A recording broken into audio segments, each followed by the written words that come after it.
Welcome to today's collective reading. I would like to kind of just jump right in.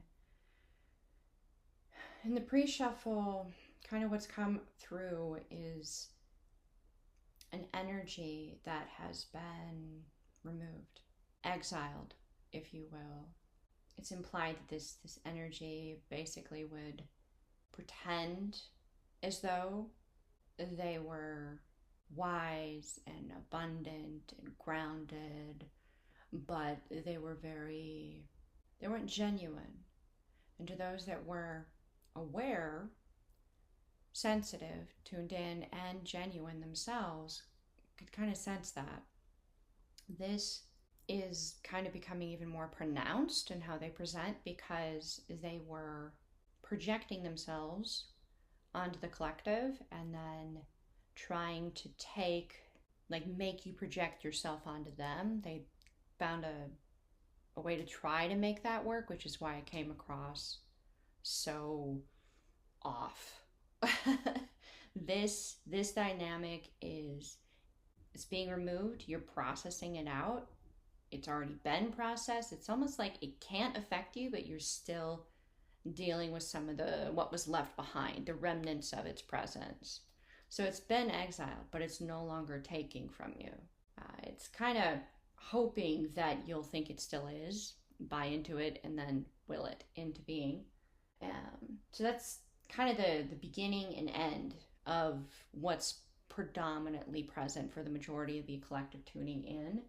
On a finer note, as well as, yay, congratulations, you have literally tamed the inner beast, right? You have fully experienced, known, you've done the inner work, you've gone within, and you've made your kingdom yours. You're consciously ruling it.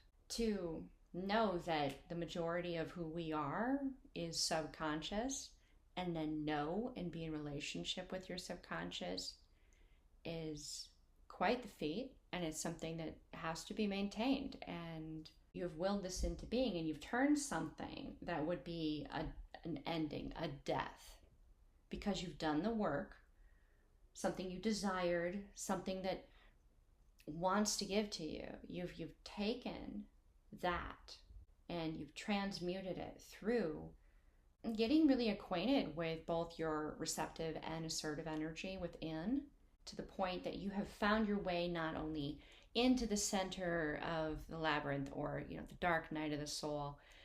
Not only have you discovered what is your inheritance or your gift or what you're passionate about in life, what fills you with joy and excitement and anticipation. Not only have you found that, you have brought it back out of the labyrinth to be shared with everybody else. So you've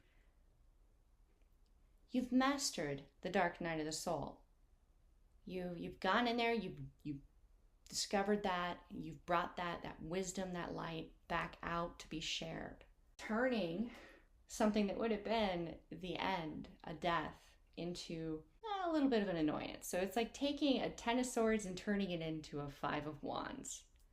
Definitely something that can be navigated through with more ease, and that allows for this offer, this balanced offer. You being balanced in yourself is that offer to the world, is that light you found in your dark night of the soul to be shared.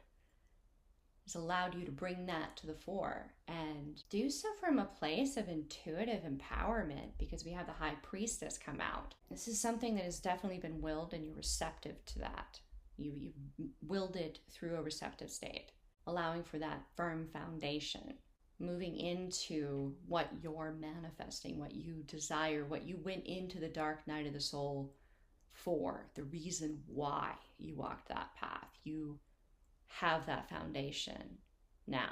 It could be just a seed that's beginning to kind of germinate and grow a little bit, but it is there.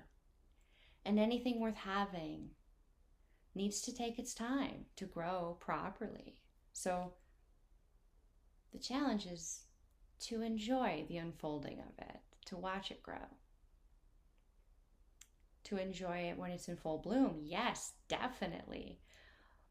But every little, leaf that kind of comes out and stem or branch that comes out of this seed is beautiful. It's a celebration of freedom, of healing. So that's in the overall energy.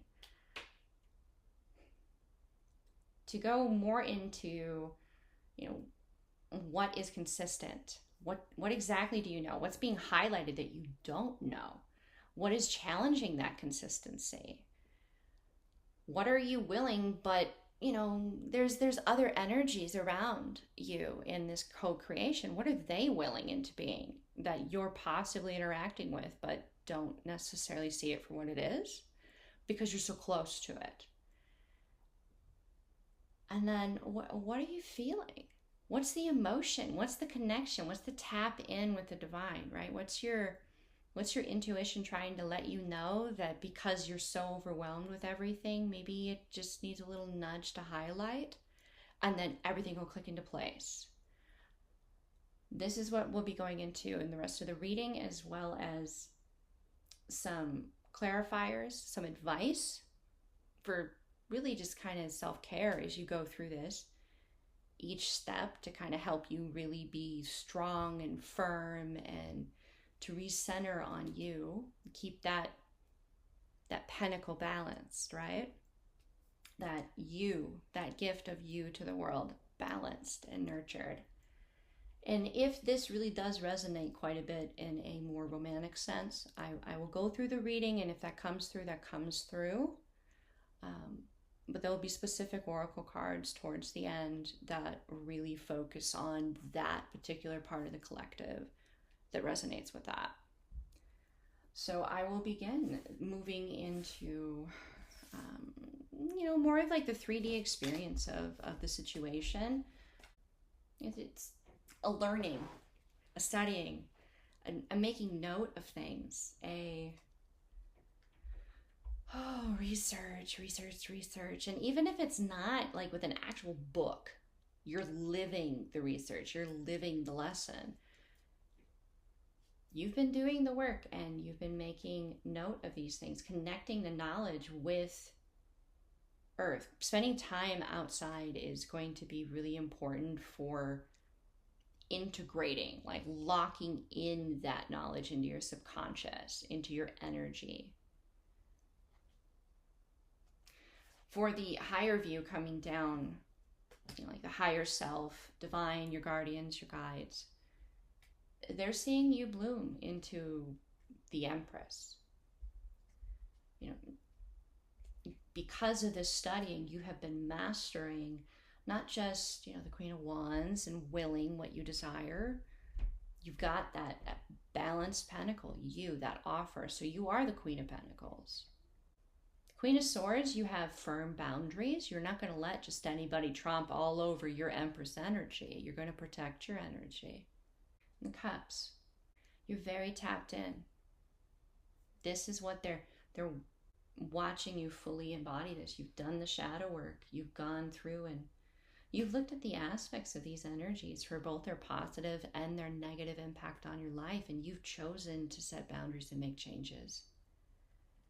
And that's fully knitting together into this way shower image that I'm seeing on this card. Very hermit as well, possibly coming out of that isolation. In the assertive energy specifically being highlighted for the collective, this is more about, it's not so much about the romance, even though there may be a romance present. It may be part of why you went into this dark night of the soul, because you were seeking to heal yourself because you wanted that kind of a connection. What's being highlighted is, are you in love with yourself? Because if you're not in love with yourself, you're bringing a really heavy burden into anything you move into, because if they're in love with themselves, they can fully offer you the gift of themselves. But if you're not, then it's an imbalance. It's a term that I've heard, equally yoked, both carrying the same weight, both moving in the same direction, in tandem, equally carrying the load. So you've been going through and making sure, yep, this is something that I've learned here about myself, something I've learned here, something I've mastered here. You've been going through those checklists, and an invitation to just review it. Make sure, take a deep breath, and then send that signal to the world. Take that heavy burden, because we have this 10 of Wands here, and there's an individual looking for a sign, a signal, something, anything. And they're looking possibly for something specific. You got to shine your light. You got to share you got to share yourself with the world. That is the signal. To share yourself. To share your wisdom. Your story has power. And there are many people out there that could really benefit from hearing you speak your truth of your path of healing to where you are, because they may not have anyone to discuss this with, anyone to talk to, anyone who could, they could feel like they're completely alone in it. And your story can help them find their way. However you choose to shine that light, whatever contribution you have to bring to the world, it's needed. It's needed. There are others that could really benefit, and the power comes from loving yourself. In a very grounded way of relating to that, it can be very etherical, very higher vibrational, and all the spiritual way of communicating it, but it can be very grounded, very of the earth as well. And to be able to speak to that is needed. There are people of all walks of life, of all cultural backgrounds, that are struggling, that are living things similar to you, that you could reach in a way that someone else maybe can't, because they can relate with your specific way of communicating, the uniqueness of your story. This is that cup that you're offering, with the Empress. It's that love, that love, that compassion for others. It's that Empress energy. You've been really learning how to communicate confidently your own path, your own experience, and how that can bring light, help others find their way. Receptively, what's being highlighted here is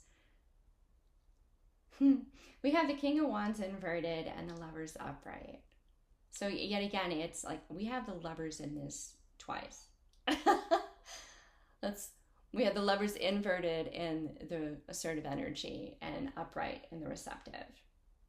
So that is really fascinating. It's telling me that actively love self, turn that energy within, focus on self, but be receptive to energy coming in. So you're not to act towards a relationship. You're to allow the relationship to act towards you.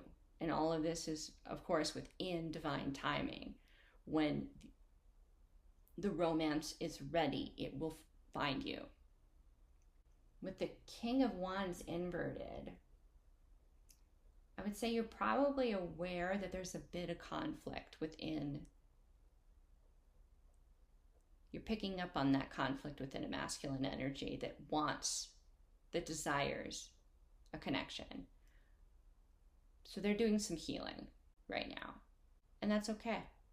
Because, like we were talking about in the pre-shuffle, how it kind of highlighted how you want things to grow organically, naturally. You don't want to rush things. You want to let them flow as they're meant to. Just as you in your healing journey needed time and space to own your path, to own the healing, the energies outside of you need that very same respect, that very same space to own what they're going through, and it not be rushed or forced.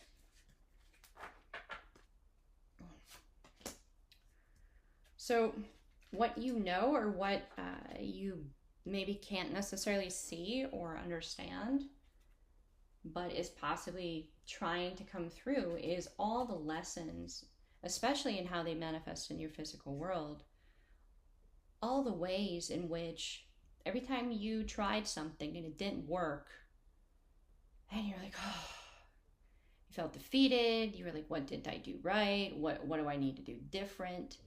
You learned from these situations. So going forward, you know what has not worked before. You know what you're going to want to do. You know what your instinct is. But these things sometimes can be a bit much for others. They could be a bit overwhelming. They could be a bit too much. So, as long as you are moving in love for self and you're honoring your feelings within you, respecting others is possibly, okay, I'm just going to say it, respecting other people's perceptions, feelings, and reactions to your expression, emote. Like when you emote, it can be overwhelming for others because what you feel is so intense, especially if they are sensitive as well. They will feel it in their own way, possibly amplified as well. Depending on their connection to you, it could be almost as though they are experiencing it completely. So, taking care of self, you process these parts of you. You allow them voice. So when you do interact with this energy, it's not going to be so overwhelming. And this is just an example. This can be something that isn't just between you and a person. It could be between you and groups, you and just people in general. However it may be, you know yourself. You want it to be successful. It's like you've gone through many timelines trying to find the answer to make it work perfectly. And you're in the timeline right now where this is kind of it. So how am I going to move? I'm going to honor my feelings, love myself, but respect others' boundaries as well as asking them to respect mine. That kind of a deal. They may not always be able to really communicate clearly what their boundaries are, but you can feel when it's too much by the dynamic change. It's kind of like you walk into a room and you get a vibe for what's going on. Even though nothing's spoken, it's kind of that kind of deal. That may be for just, some in the collective in particular that was meant for. From the higher perspective, higher self, future self, your guardians, guides that are trying to help you along this path, to assist you in succeeding. What's being highlighted is what is true. Everything that you have learned and studied, what is the truth? Love is always the truth. What makes you happy? What has your energy expand? What causes you to be in naturally a state of anticipation versus anxiety? Follow that truth. That'll be your guiding light, and that'll cut through anything that is not of a path that could lead you there. I mean, you could say it's deceptive or malicious energy, yes, but does it make you feel anxious? Does it make you feel like you have to shut down your energy, close off, like move from an open stance to having your arms crossed in front of you? That kind of a shift. This following the truth. If you're having to cross your arms because you're feeling physically, subconsciously protective of self, that's not where you're supposed to be. Or that's not what is real. That's not what is true. And you can call it that. You can label it that within self. I do apologize. We have some neighbors playing some music. In the assertive energy here, we have the Nine of Wands, and that's upright, and the Pentacles upright. The Ace of Pentacles upright. Just like labeled the whole suit. So the Nine of Wands is very protective of this this pentacle, this self. Okay, so assertively, you may still be a little bit anxious. Not so much anticipatory. This could be something that is processing out, but it is still being something that is being picked up on outside of you. The energies are still mirroring back to you that they sense that even though you have mastered the labyrinth, the dark night of the soul, the self, the subconscious, you're still feeling anxious. You're still feeling protective and defensive of self. In the receptive energy, we have the World inverted and the King of Pentacles inverted. So until you're kind of fully owning that you have nothing to be defensive to, nothing to protect yourself from, the world will not fully flip upright. The King of Pentacles will not necessarily sense the shift in you, in the world, to make that offer. This could be something that's, around lack mentality as well, because we are speaking of Pentacles. So it can be something where you feel like you never have enough, or you're always tight on your budget. It can be that you don't feel like you could really just do anything spontaneous in the physical. So that could be where they're experiencing that sense of anxiety from you, where for you, it's like that's just a byproduct of what's going on inside.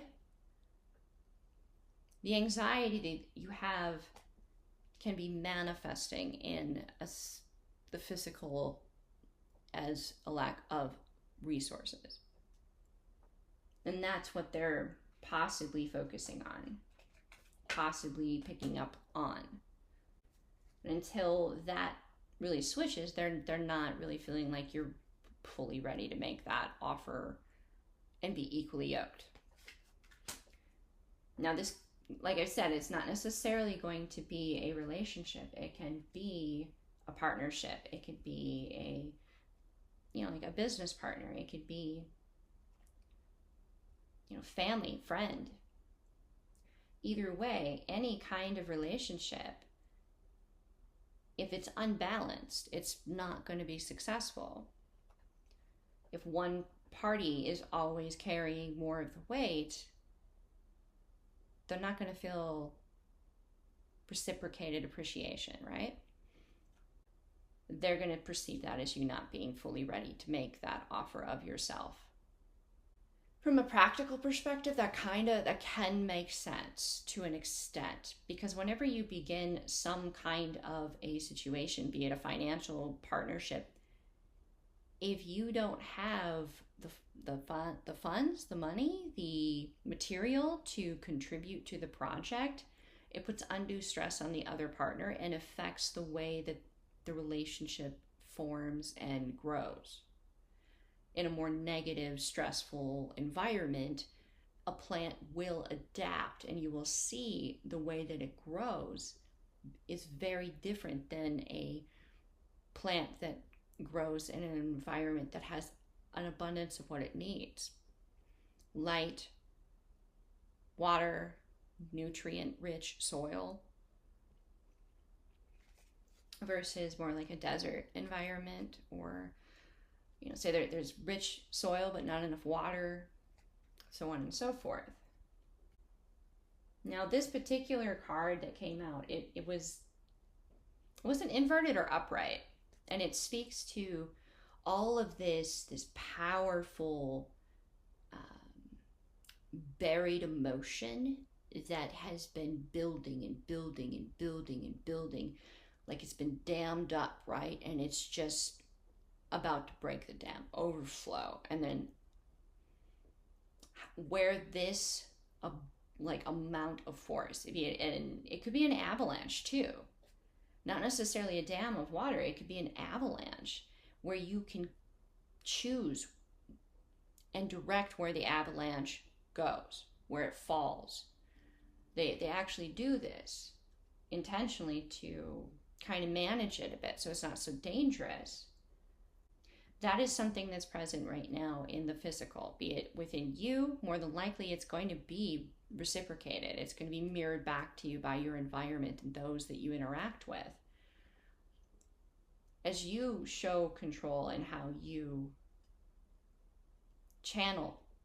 choose to direct this really intense experience that's going on inside of you, others will be able to demonstrate that very same skill. And if not, they will be learning it from observing you and thus be able to exercise that control more themselves.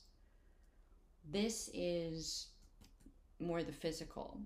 From the higher self, future self perspective coming down, like the bird's eye view, this is it's the chariot upright. So it's very balanced, it's very focused. There's so much momentum and power and conscious direction present within this controlled way of allowing this intensity, the will, to be exerted in your environment. It's not just taking out towns because it was neglected for a really long time and now it's just,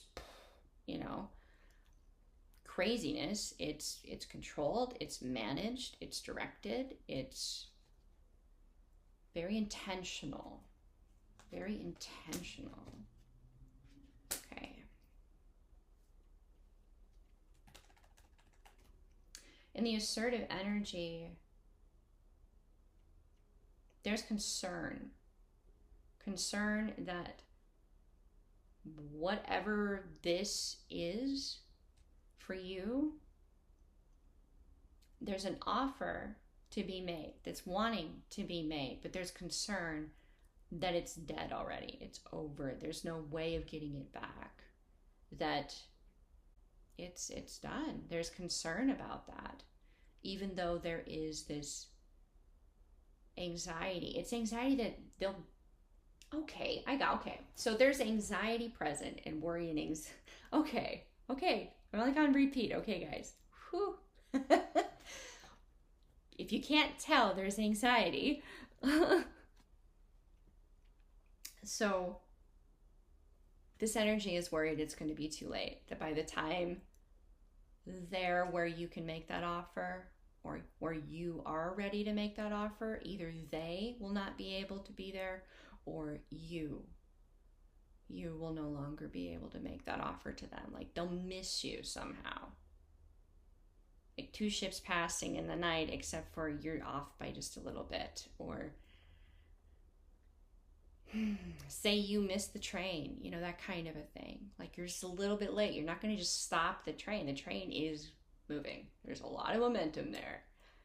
So there's a little bit of concern about timing, anxiety, and that can be a very motivating thing to kind of galvanize creating the environment necessary, being controlled in the release of this information, or the release of this, it could be information, the release of the avalanche, this pent up energy. In the receptive aspect, we have two inverted cards here. We have the 5 of Cups and the 7 of Cups. So in the inverted of the 5 of Cups, it tells me that, for upright, I would say that there was still some releasing, some cleansing, some mourning going on, some alchemizing from dark to light, but it's inverted. Which could mean that they were avoiding doing this for a really long time and they feel behind, which would kind of make sense for the assertive energy being highlighted. However, that can be for some in the collective. This also is speaking to, that's no longer something that they are putting as much focus on because it's not necessary. They can start doing some of this without... It's like they've learned it to an extent where they can start doing it kind of passively instead of so actively giving so much energy to it. with the Seven of Cups, they're aware of the other timelines that they could choose. And there's something present in each and every option that they don't like, that they don't understand, they don't want. They know that there's definitely going to be some pitfalls, if you will, or some potholes along the way. They might need to get their brakes replaced, your tire might go flat, metaphorically speaking, of course. They know the one they want. They know the one that has an overabundance of what they cried out for when they manifested this. And because it's inverted, that they know exactly what they want, they know exactly how it's going to play out, but they can't share it. And you're not supposed to know that yet, because it would change how you react. This is definitely higher self coming through here. Definitely. Their higher self, your higher self communicating, and you consciously needing just this little bit of a nudge to be like, okay, I just need to, however uncomfortable this may be, I need to find love for myself enough to be okay and comfortable where I am, to really focus on sharing this light. Put your energy into self. Well, this is happening. Well, this is going on. Well, everything falls into place. So they can take this Seven of Cups and take it from inverted and put it in upright, where they are able to openly choose and know that the timeline that they're moving in that moment is the one that you both want. It's definitely being highlighted in the physical at this time too, especially like where this is kind of working on their side. It'll make it easier for them as well as you to move through this if you're focusing on the things that bring you pleasure. So are you eating really good food? Are you eating food that's good for you, or just tastes amazing but is bad for you? Like the weighing of this, because if it tastes really good but is bad for you, you end up feeling worse afterwards. So it's seeing the forest for the trees, seeing how everything you do around yourself supports you in enjoying your life more and more to the fullest extent. And the more that you are taking that time, putting that energy in to those things that feed your happiness as a whole, this process for this energy that's mirroring you will be that much easier. It'll be a lighter burden for them to carry because you're in a more positive state yourself, thus contributing more positive to be mirrored back to you. You may be aware that there's chaos going on around you, but you yourself in the moment, being present in the now, will allow you to function better when you are in the middle of chaos. And this energy, if it is in the middle of chaos, well, you're taking the time to be present and say meditate or do some yoga or go for a walk, something that really makes you feel good. It'll be easier for them to move through the chaos because you're anchoring them in your more positive state. If you're positive and they're in a negative, it makes their negative experience easier to cope with, vice versa. From the higher perspective, looking down on this particular aspect, yet again, it's highlighted that there is learning, there is studying happening. This energy may be learning a lot from how you move in this state right now. Learning about you, learning about themselves, learning about the world and others. There may be a bit of a youthfulness to it, a perspective of, is this real? Are you real? Come on. Nah, nobody's that good. Nobody's that nice. Nobody's that kind. There could be that kind of skepticism, but it's what keeps them watching because they know you're real and they want to understand. They want to understand. In the assertive energy being highlighted here, I have the Death inverted and the Ace of Cups upright. So you're actively removing things that detract from your positive experience, that take from your cup, that keep it from overflowing. In the receptive energy being highlighted, it's almost like a comparison of how things once were to how they are now, who you were then to who you are now. What is consistent? What is the same? It's like a wine the first year. Okay, it's probably really good and it's fine.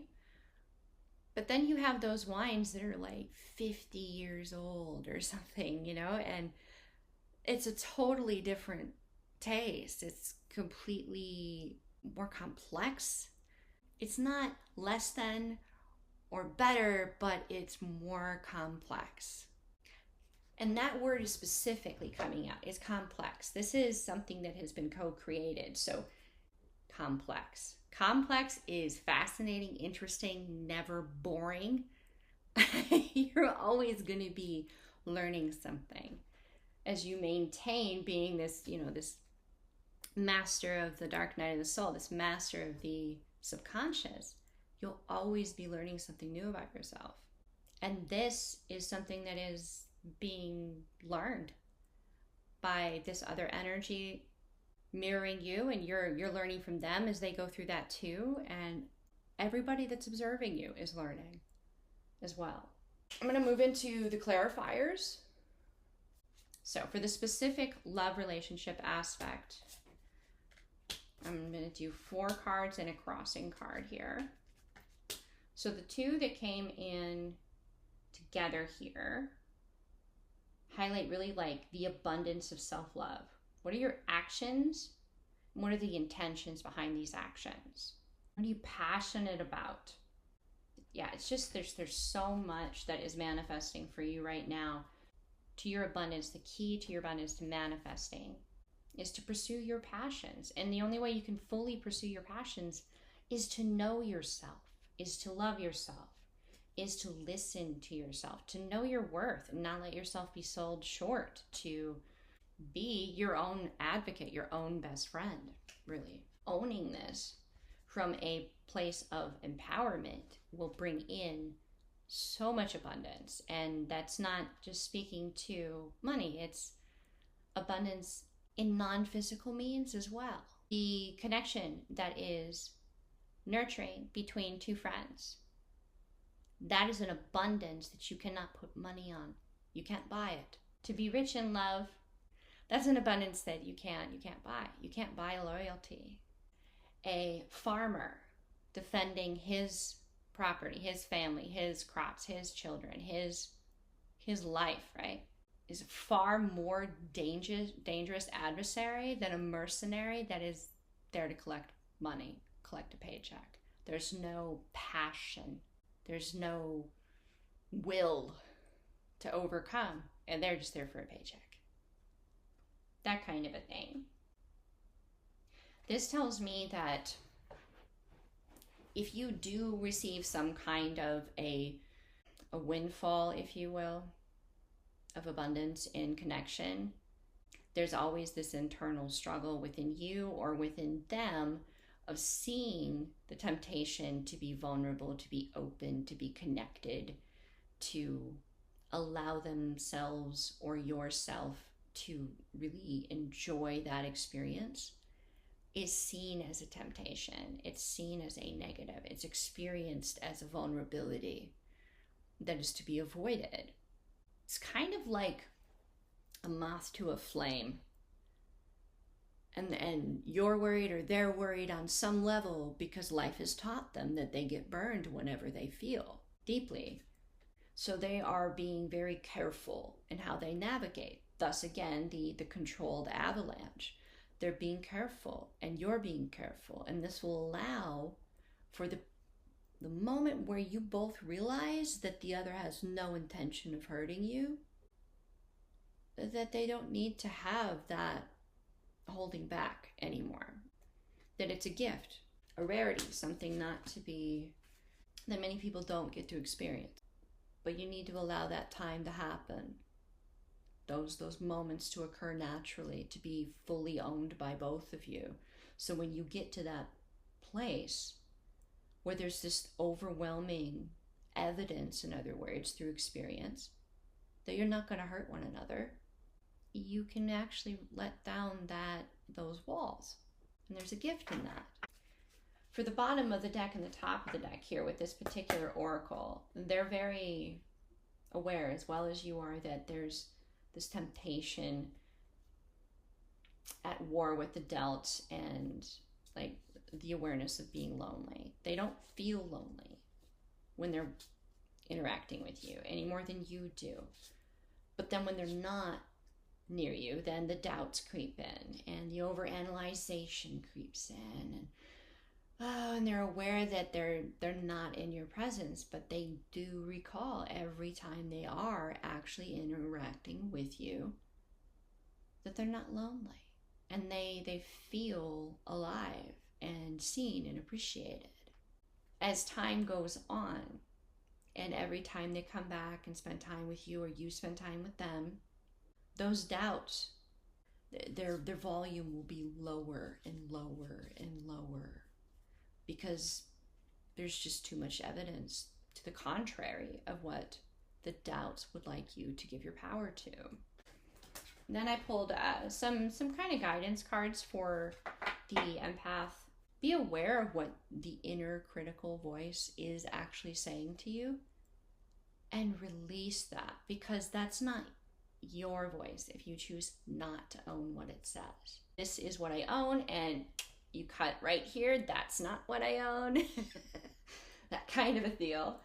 And doing this allows you to release any negative emotions, possibly that are very, very deeply seated, because if it's to the point where you're aware of what that inner critical voice is saying, you've been feeling some of these things very deeply colored in every interaction for quite some time.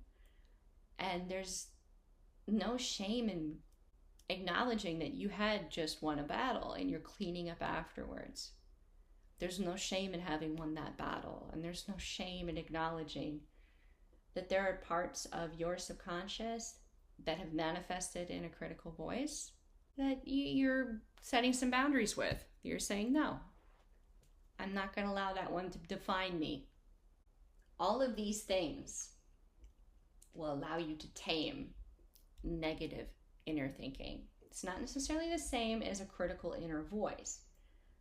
The negative thinking is a little more fractured. It doesn't necessarily have a personality behind it. It's something as simple as, oh, I should do that. I should do that. I should do that. I really should do that. And then there's the shaming, right? But when you hear a voice of, say someone that you would experience an interaction with at some point, literally putting you down for something, and here you are going, well, I really should do this so that I don't experience that again. There's a voice, a personality attached to that critical negative thinking then, versus just, I should do this. I should do this. I should do this. I should do this. There is such a thing as just shoulding yourself too much, right?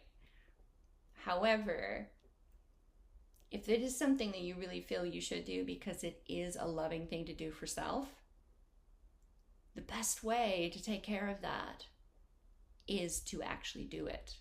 And then it becomes part of your purpose. And you find yourself releasing any kind of shame because you empowered yourself and you found your center.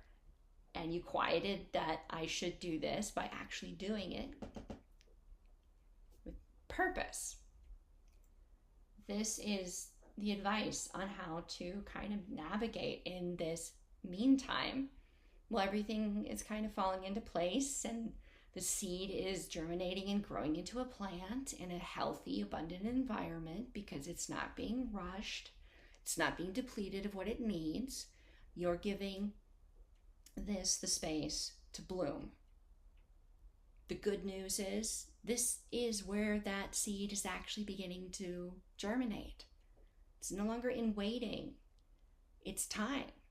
It's growing, it's opening, it's healing. And that will conclude today's collective reading. I do hope that you found some validation for your own intuition in this reading, the divine within me honors the divine within you. Namaste.